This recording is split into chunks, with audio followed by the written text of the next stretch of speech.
مردن زۆر قورسە، زۆر گرانە.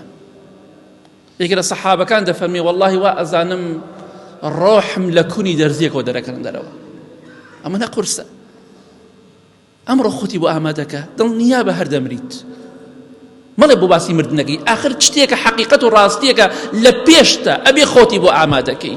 مردن سەرەتای هەموو خۆشی و شادیەکە بۆ ئینسانی ایماندار. وەڵڵاهی ئینسانی بەهەشتی ئەو دەقەی کە مرد ئەو دەقەی ڕزگاری دەبێ ئیسراحەتەکە. بەڵام بۆ کەسێ لە خوا ترسێ، لە دنیادا ترسی خوای لە دڵا بوو بێ، خۆشەویستی خوای لە دڵا بوو بێ، بۆی خۆتی بۆ ئامادەکە پێش ئەوەی پێت بگا بۆی خوای گەورە لەسەری ئاسان کە.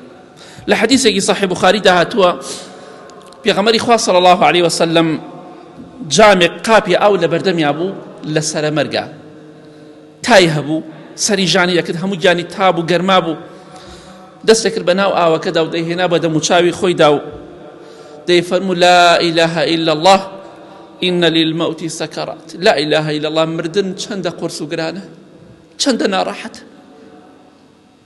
وای مردن چەندە قورسە. ئاوێ کرد بە دەموچاوی خۆیدا، بۆی تۆزە تایەکەی دابەزێ.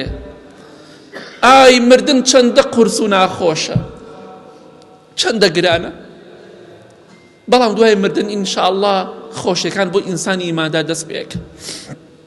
بەڵێ پێغەمبەری خوا صلی الله عليه وسلم دەیفەرموو لای خوای پەروەردگار هەڵەبژێرم، لای خوای پەروەردگار هەڵەبژێرم، دەستی شل بۆ وەفاتی کرد صلی الله عليه وسلم ومالت يده، دەسەکانی شل و خاو بووە وەفاتی کرد صلی الله عليه وسلم.